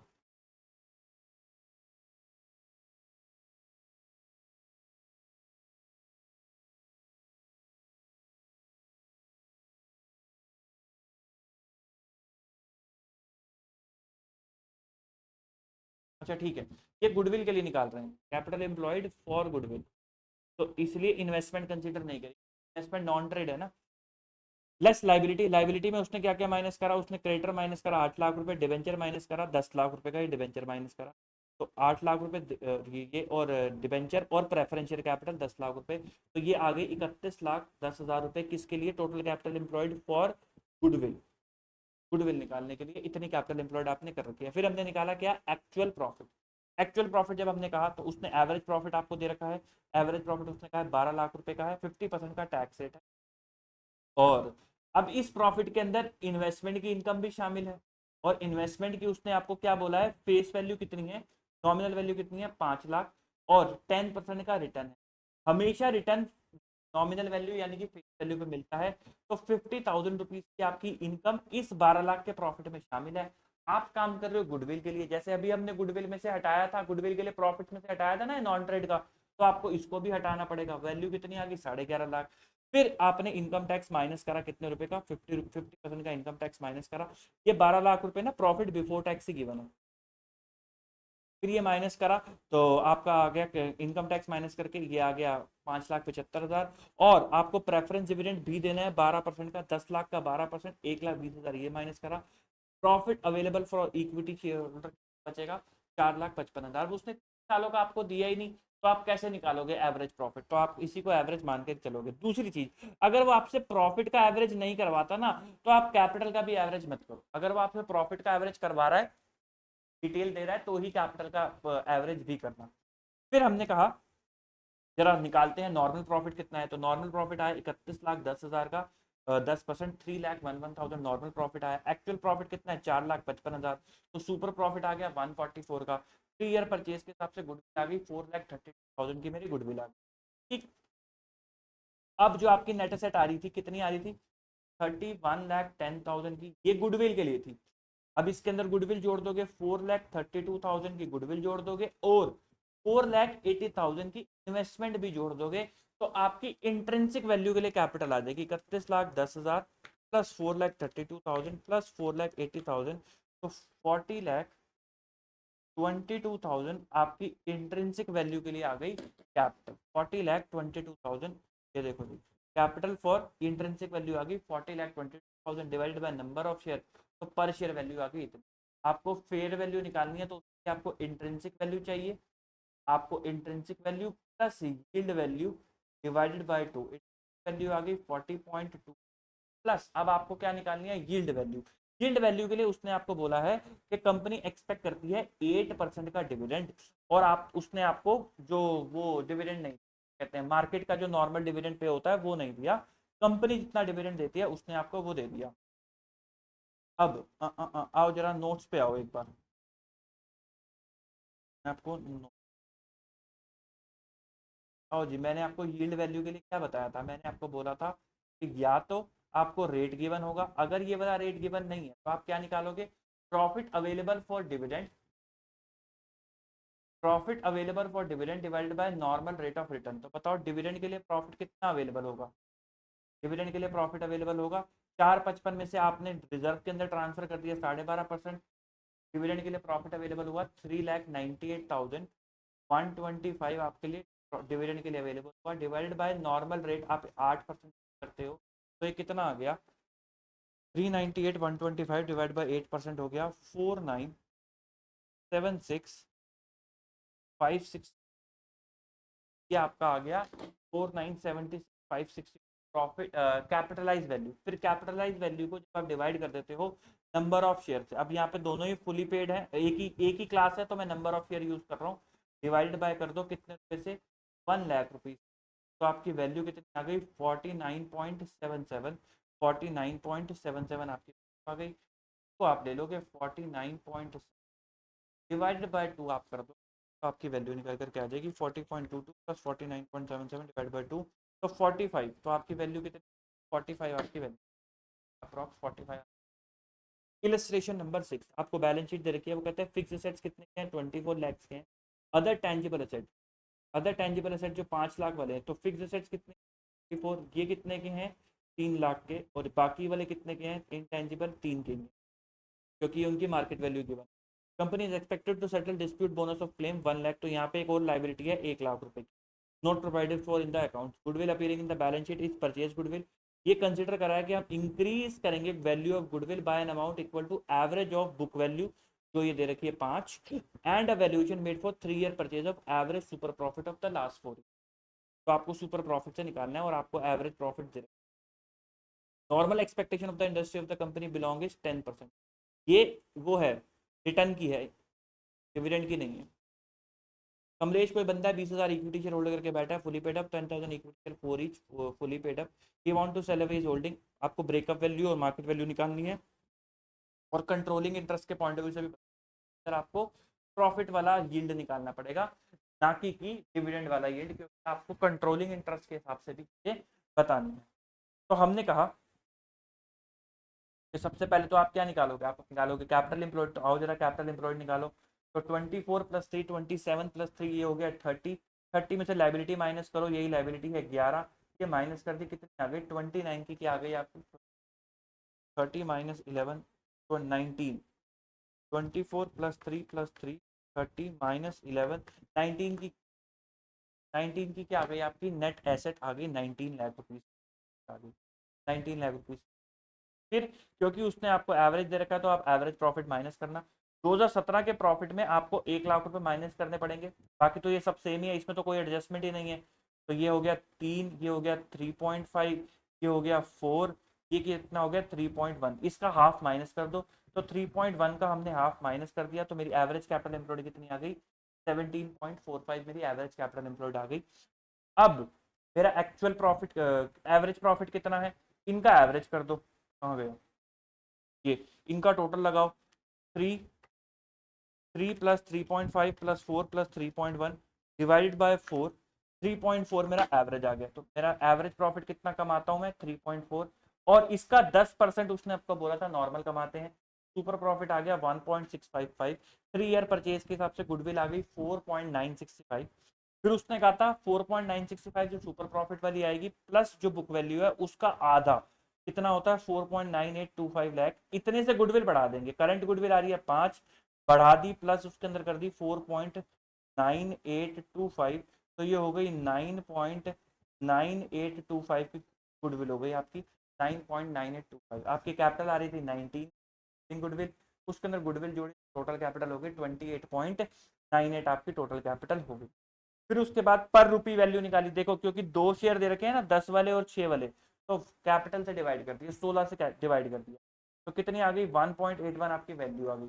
फिर उसके बाद 1.81 इंटू 10 और 1.8 ये आएगा 1.81। ये भाई इतनी गलतियां है ना मॉड्यूल में, दिमाग खराब हो जाता है।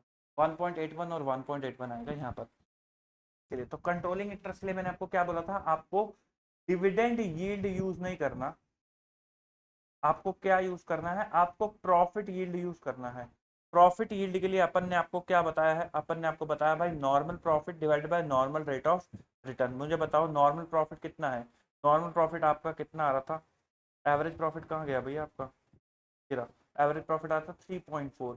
तो 3,40,000 का आपका नॉर्मल प्रॉफिट हो गया, यानी कि 3,40,000 डिवाइडेड बाय 10% आपका नॉर्मल रिटर्न हो गया, तो ये हो गया 34 लाख आपकी कैपिटलाइज वैल्यू हो गई। अब इसके अंदर दो कैपिटल दे रखी हैं 10 और 6, तो आप 16 लाख रुपए से डिवाइड कर दो, लाख रुपीज से आपका पर रुपी आ जाएगा। तो 34 लाख डिवाइडेड बाय 60 लाख, ये हो गया 2.125। तो 10 रुपए के लिए हो गया 21.25, और 6 रुपए के लिए हो गया इंटू 6 12.75, 12.75 21.2। बस इतना सा काम करना है, ठीक है। आ जाओ जरा आगे बढ़ते हैं क्वेश्चन नंबर 7 की तरफ। तो यहाँ पे आपको इक्विटी कैपिटल दे रखी है, प्रेफरेंस दे रखी है और बैलेंस शीट दे रखी है। फिक्स एसेट्स कितनी है 20% more than the book value. Stock over value है 1 लाख से, डेटर को रिड्यूस कर देना इतने से। ट्रेड इन्वेस्टमेंट 10% है। बैलेंस कितनी है 90% नॉन ट्रेड इन्वेस्टमेंट है। फिर उसके बाद ट्रेड इन्वेस्टमेंट अप्रैल में परचेज करी, सेम क्वेश्चन है। आओ जरा पहले क्या निकाल रहे हैं, गुडविल निकाल रहे हैं। तो गुडविल के लिए आप क्या लोगे, एसेट लोगे पूरी की पूरी। फिक्स एसेट्स में आओ जरा, गुडविल तो नहीं लोगे, बिल्डिंग 20 लाख रुपए की, और उसने आपको बोला है 20% more than the book value. अच्छा एक साथ ही डाल दी होगी इन्होंने, 20% एप्रिसिएशन एक साथ ही डाल रखा है। तो फिक्स एसेट्स आपकी बिल्डिंग की 20 लाख रुपीज की आपकी बिल्डिंग।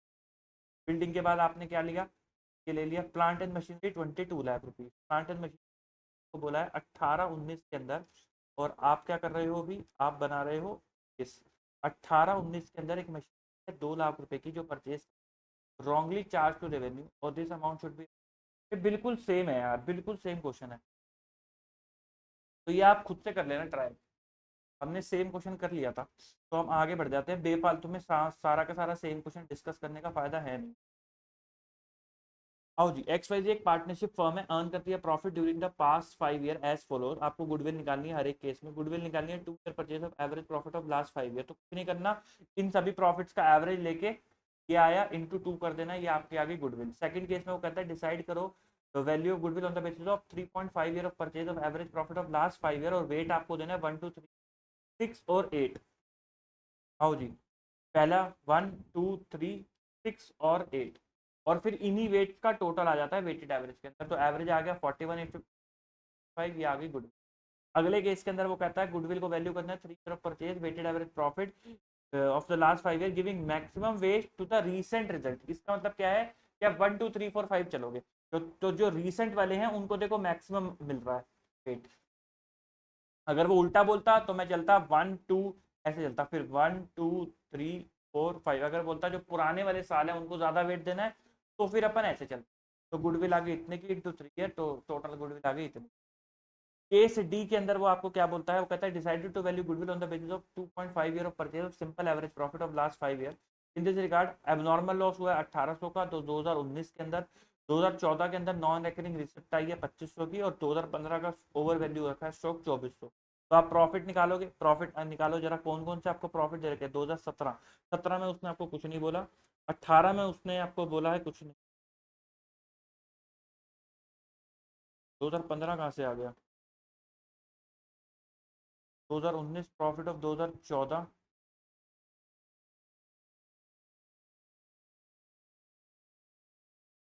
अरे बाप रे, आओ जी, 2019 का प्रॉफिट दे रखा है, कितने का आपको प्रॉफिट दे रखा है 37। ये मिस प्रिंटिंग के चक्कर में ही बंदा कंफ्यूज है। 37 2019 में आपको बोला है अब नॉर्मल आइटम 1800 की चार्ज कर रखी है, तो आपने अब नॉर्मल आइटम लेस कर रखी होगी प्रॉफिट में, हमने ऐड बैक कर दिया, ये आपका अमाउंट आ गया।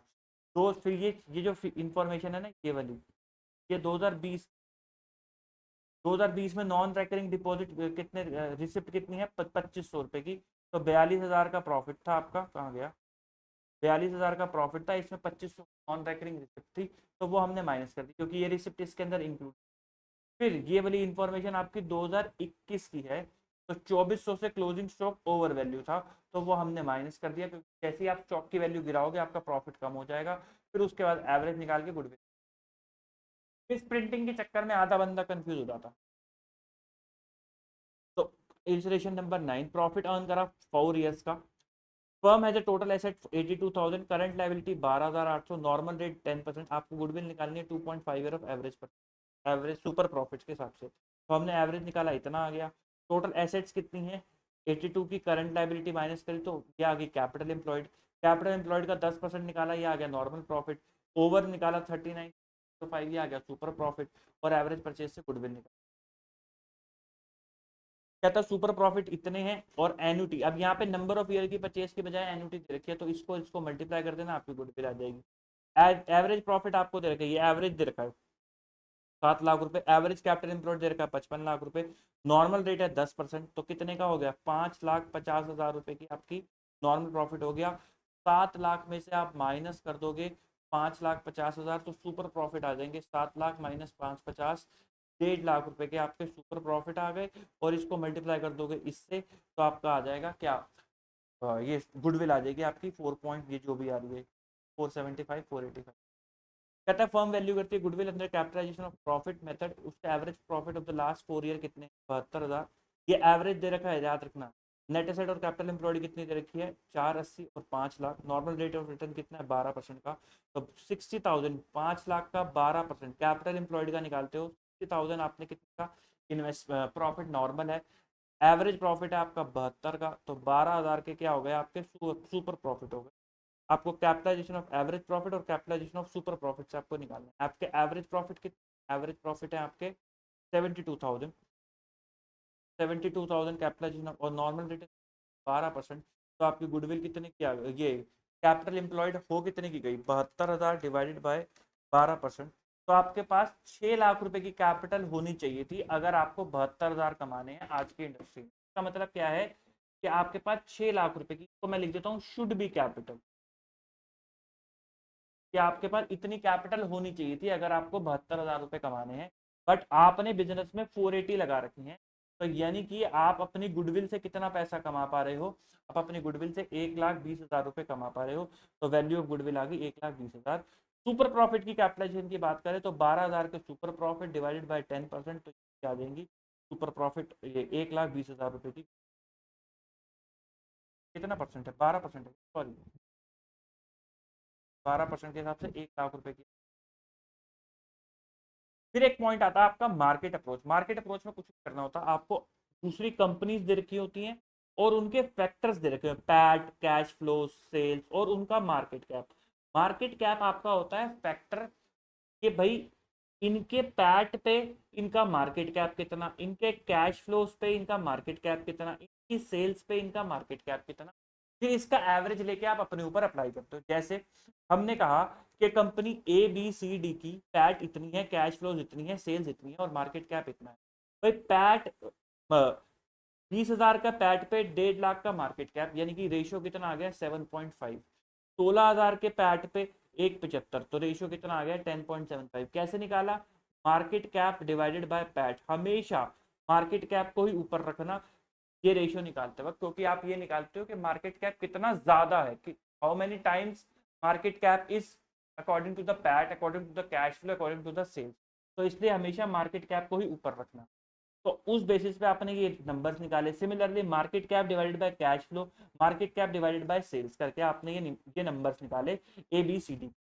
इनका एवरेज निकाला तो क्या आया 9.27। इसको क्या बोल देते हैं? इसको बोल देते हैं एवरेज। कंपैरेटर भी बोल देते हैं। कैसे निकाला average? 7.5 plus 10.9375 plus 8 plus 10.66667 divided by 4, तो वो आ गया 9.276042। आपका एवरेज आ गया। सिमिलरली इसका जोड़ा डिवाइडेड बाय 4, इसको जोड़ा डिवाइड बाय 4, क्या आ गया आपका एवरेज। अब ये एवरेज आपके लिए मेन चीज है। अब आपका पैट कितना है भाई? आपका पैट है, आपने 12 का आपका ईपीएस है, नंबर ऑफ शेयर है 1000, तो पैट हो गया 12,000 का। सेल्स कितनी है आपकी? सेल्स है 15,000, कैश फ्लो है 15,000, सेल है 80,000। 15,000 और 80,000, अब आपको इससे मल्टीप्लाई करना है बस। तो 12,000 इंटू 9.276042, तो ये हो गया 11,312। और ये नंबर ऑफ शेयर कितने? 1000, और पर शेयर वैल्यू आ गई, और इसका एवरेज निकाल लिया तो आगे। This is how market value approach. फिर उसके बाद केस स्टडी की बात कर लेते हैं। Your client is willing to acquire a stake in equity of desert limited, ask to find the value per share giving equal importance to the future free cash flow, net asset value और business and market price. इस line का मतलब है कि आपको wait simple average देना है बस। इक्वल इंपॉर्टेंस का मतलब है 111 का एवरेज देना। Accordingly you calculated the following. EPS कितना है? 3.2 का है।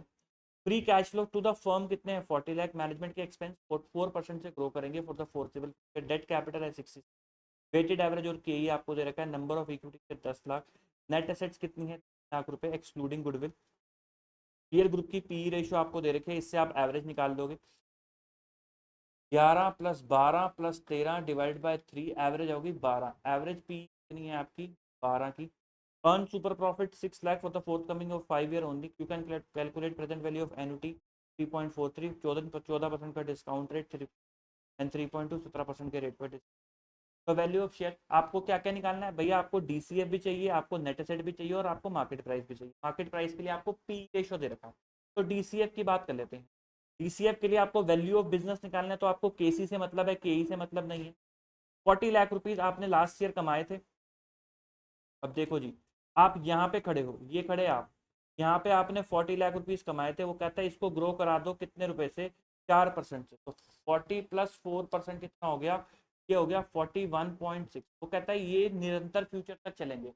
तो इसकी प्रेजेंट वैल्यू कैसे निकालोगे? 41.6 divided by weighted average cost, यानी कि 0.14। लेकिन उसने आपको ग्रोथ रेट दे रखी है 4% की, तो माइनस 0.04, तो ये हो जाएगा 416। 416, तो 416 हो गया ये। अब माइनस कर दोगे इसके अंदर से क्या? डेट 66 का, क्योंकि आप किसकी वैल्यू निकाल रहे हो? Stake of equity. ये लिखा स्टेक ऑफ इक्विटी, तो आपने माइनस कर दिया 66 का अपना डेट, तो वैल्यू ऑफ इक्विटी आ गई 350। नंबर ऑफ शेयर थे 10, तो वैल्यू कितनी आ गई पर शेयर की? 35 की वैल्यू आ गई आपकी पर शेयर। फिर उसके बाद जब हम मार्केट, ये कौन सा है? Market based. मार्केट बेस्ड बोले तो पी रेशो, तो एवरेज निकाला 12। आपका ईपीएस कितना है? 3.2, तो 3.2 इंटू 12 हो गया 30.4। आपका वैल्यू पर शेयर हो गया। ये हो गया मार्केट के हिसाब से, ये हो गया डीसीएफ के हिसाब से। फिर हमने निकाला नेट एसेट के हिसाब से।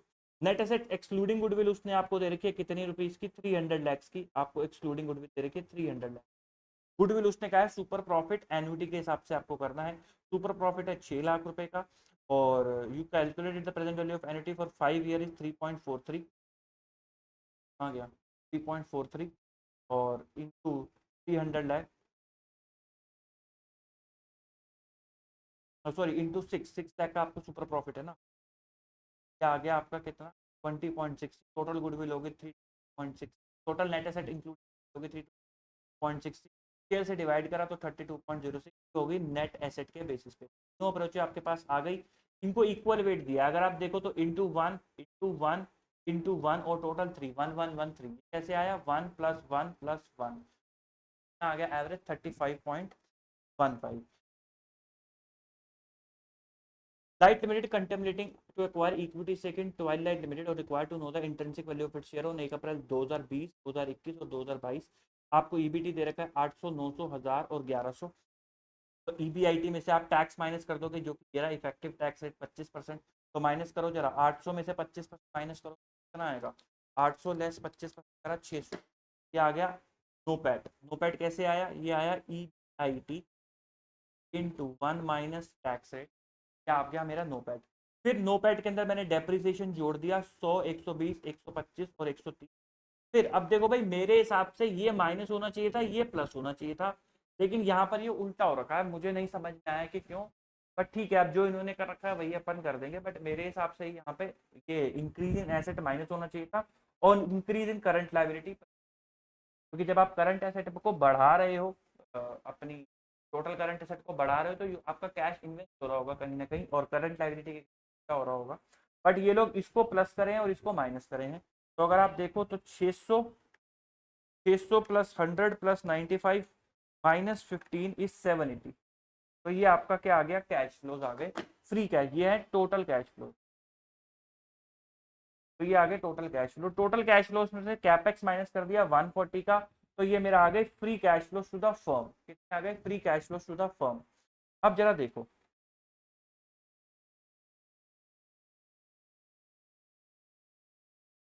लास्ट ईयर कौन सा है 2023, 31 मार्च 2023, 31 मार्च 2022, 31 मार्च 2021 और 31 मार्च 2020, 31 मार्च 2019। मुझे बताओ कैश फ्लोज कितने आ रहे हैं, 2020 में आ रहे हैं 640 के, यहाँ आ रहे हैं 640 के, और 2021 में आ रहे हैं 735 के, यहाँ आ रहे हैं 735, 22 में आ रहे हैं 785 के, और 23 में आ रहे हैं 865 के, यहाँ पे ये वैल्यूज आ रही हैं, ठीक है।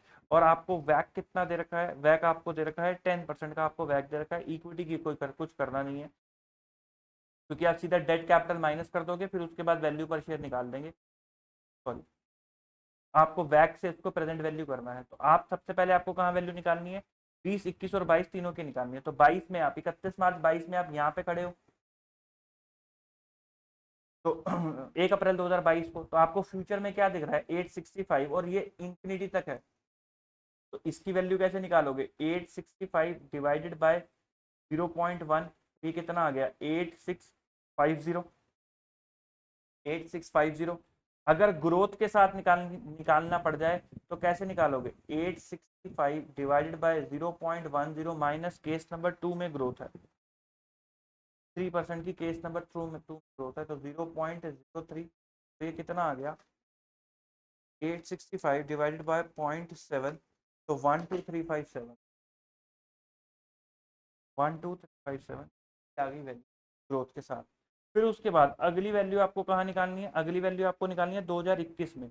अब आप यहाँ पे खड़े हो, मैं पेन चेंज कर लेता हूँ, अब आप यहाँ पे खड़े हो साहब, आपको फ्यूचर में क्या दिख रहा है, आपको एक तो ये 8650 दिख रहा है प्लस 785, टोटल करो जरा, 8650 प्लस 785 टोटल हो गया 9435, इसका भी टोटल करो 12357 प्लस 785, ये हो गया 13142। इसकी प्रेजेंट वैल्यू अगर आप यहाँ पे ले आओ तो आपकी यहाँ की वैल्यू आ जाएगी, तो 9435 डिवाइडेड बाय 1.10, ये होती है 8577, यहाँ पे क्या वैल्यू आ रही है 8577 आ रही है 857। सिमिलरली इसकी प्रेजेंट वैल्यू ले आओ तो वो ग्रोथ के साथ आ जाएगी, तो 13142 डिवाइडेड बाय 1.10, तो वो होती है 11947, 11947। अच्छा मैंने यहाँ पे वो नहीं माइनस करा ग्रोथ, क्योंकि मैं प्रेजेंट वैल्यू कर रहा हूँ, मैं वैल्यूएशन नहीं निकाल रहा। जब आप वैल्यूएशन निकालते हो तो ग्रोथ माइनस करनी होती है, प्रेजेंट वैल्यू के दौरान आपको माइनस नहीं करनी होती। दूसरी वैल्यू आपको निकालनी है 31 मार्च 2020 में, यानी कि आप यहाँ पे खड़े हो। अब यहाँ पे टोटल वैल्यू कितनी है जरा देखो, ये होगी टोटल वैल्यू यहाँ पर।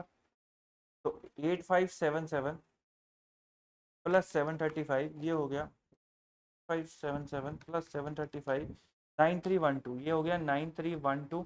इसकी प्रेजेंट वैल्यू करी डिवाइड बाय 1.10 तो ये हो गया 8465। कितना हो गया 8465 या 6। सिमिलरली आप दिस प्लस दिस करके प्रेजेंट वैल्यू करोगे तो ये आता है। फिर इक्विटी वैल्यू के लिए डेट को माइनस कर देना तो आपकी ये वैल्यू आ जाएगी, और शेयर की वैल्यू के लिए नंबर ऑफ शेयर से डिवाइड कर देना तो आपकी ये वैल्यू आ जाएगी। पर शेयर की आपकी वैल्यू उस तरीके से निकल जाएगी, और यहाँ पे आपके सवाल जो है वो खत्म होते हैं। बाकी जो नीचे क्वेश्चन है वो रिपीटेड क्वेश्चन है, उसमें आपको दिक्कत नहीं आएगी। तो हमने ट्राई करा कि बहुत लंबी वीडियो ना हो और आपको चीज़ें समझ भी आए। आई होप आपको क्लैरिटी मिलेगी।